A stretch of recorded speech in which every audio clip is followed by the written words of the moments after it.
Alright guys, the matrix projects will be a bit longer than usual, but I will show you some very interesting things, so hold on. In this project we will work with monochromatic or black and white images. Do you know what images are? That's right, they are matrices. We will both create our own image and also use an existing image to work on, so we have the following tasks at hand. So let me comment them. Alright, so first we have to generate a random image 500 by 500 pixels and visualize it, and we will go through the points one by one when we get to each of the points because they will be pretty long.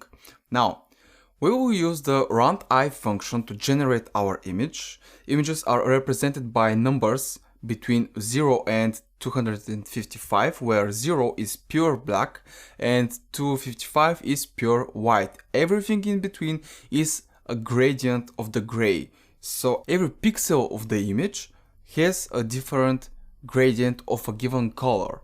In this case, this is the white and black.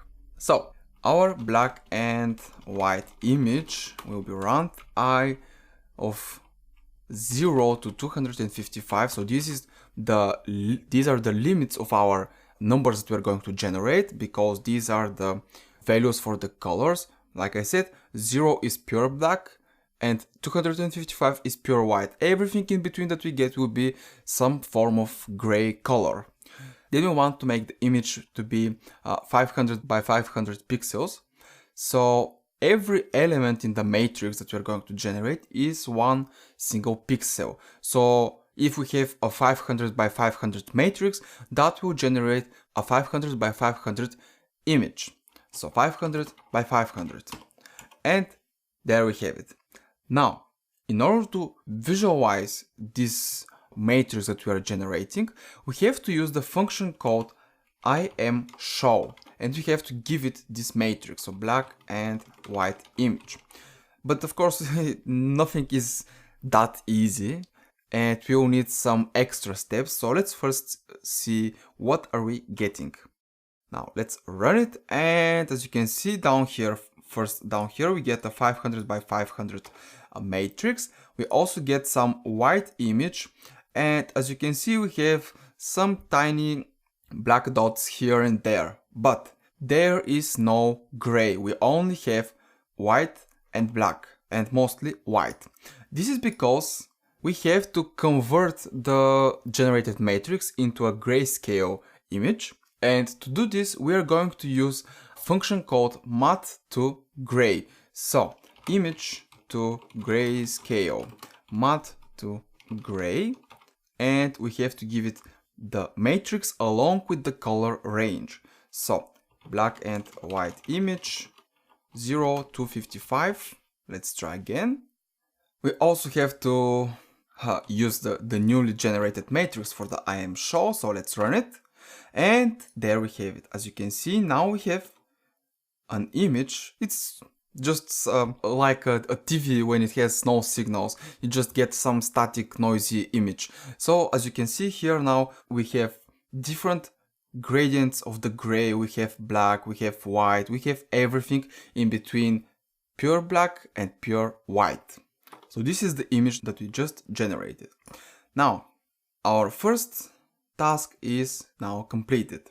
The next thing that we have to do is extract the pixels that have a gradient over 180 and visualize them. These will be the pixels that are mostly white, so we will get an image that is mostly white. Now let's do this. So we have to start with logical selection. Mostly white image equals. We are going to use our initial matrix, so black and white image, and we are going to extract from it all its values that are above 180. So black and white image above 180. Let's run it. And here we have an issue. As you can see down here, we get a vector. We don't get a matrix. We get a vector with 73,000 elements in it in one single giant column. And this is normal. We don't actually have another way of doing this because the values that we're looking for are not next to each other. They are spread over the whole matrix. They can't form a matrix by themselves. That's why MATLAB returns a vector, and we need to turn that vector back into a matrix. To do this, we're going to use a function called vec2mat. So mostly we're going to create a new variable, which will be our actual matrix. So mostly white matrix will be equal to vec2mat, and we are going to give it a couple of arguments. The arguments are first the vector that we want to transform, and the second is how many columns we want this vector to have. So mostly white image, and here things get a bit tricky. Now we have 73,000 elements. We want to generate a square matrix. We need to find when we square what number do we get 73,000. So we need to take the square root of the length of the vector, and if we try it here, so sqrt of length of mostly white image, we get the number 270. 270 by 270 will be our square matrix in this case. The problem here, another problem, is that we don't get an integer image, we get a floating point image. We only need the 270, we don't need the point something, but I will leave it like this so that you can see what is the issue with the floating point number. Now, sqrt of length of mostly white image. So when we do this, we use the vector and we say, alright, take this vector and create 270 columns from that vector. Since 270 is the square root of 73,000, we are going to get 270 columns and 270 rows, which will be a square matrix, or it should be. And finally, we have to visualize it. To visualize it, we have to convert it to grayscale, so mostly white grayscale equals to math to gray of mostly white matrix, and again the color range, and then we have to visualize it. I am show of mostly white grayscale. Now we are not going to be able to see both of our images because we have to use another function in order to view both of them, but we will see the one that we are interested in. And as you can see, we actually couldn't even see it. We immediately got an error saying that mat column must be a positive integer. The keyword here is integer. Like I showed you, the square root returns a floating point number. So we have to round it, and we're going to use the floor function to round this number. The floor function, now if we have the number 270.9 and we floor it,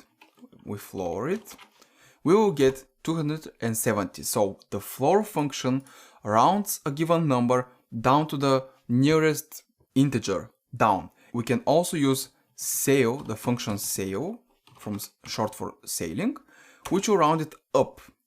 In this case, we want to round it down. So floor and the bracket on the other side. All right, let's try again. We deleted some. Let's try again, and there we have it. There we have it. As you can see, we get an image. What is its size? 272 by 270. This image, as you can see, is mostly white. It has gray in it, but it's on the whitish side of the gray color. And down here at the bottom, we have a black line. The reason we get this pure black line here is because we actually don't have enough elements in our vector to generate a true square matrix. So when we generate this image, as you can see, now we got a bigger black line.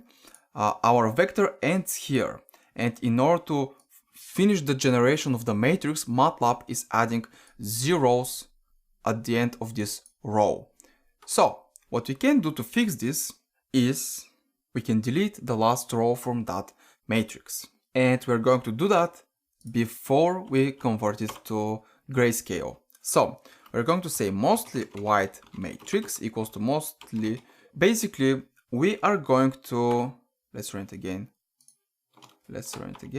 Basically what we're going to do is we are going to select everything. So we're going to select the whole matrix without the last row. We're going to select everything, but we're going to skip the last row. We're going to delete it.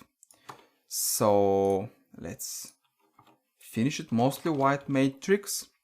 We're going to select all rows, so from 1 up to the end, -1. So we're going to select all rows except the last row. And we're going to select all columns. Let's try it like this. And it's working. We no longer have the black row down here, but our matrix is still not a true square matrix. So how are we going to fix this? In this case, instead of deleting one row, we had to delete 2 rows, because without deleting this row, we had 272 by 270. To delete the correct amount of rows, we must subtract the difference between the two sizes from the end. So we have to actually make it from 1 to end minus the first size minus the second size. So it will look something like this: size of mostly white matrix of 1 minus size of mostly white matrix of 2. And if we try again, all right, what is the problem here? Oh, we are missing a bracket. All right, and there we have it. As you can see now, 270 by 270. If we try a couple of times, we will probably get different results at some point, or not. We always get a square matrix, 270 by 270, every single time. If for some reason the difference becomes different, so if we get 273 by 271, we will end up with 271 by 271 matrix. Now, keep in mind that this causes loss of information. So we're not only losing the last black line from the image, we're also losing the information in that last line, the non-black information, and the row above it sometimes.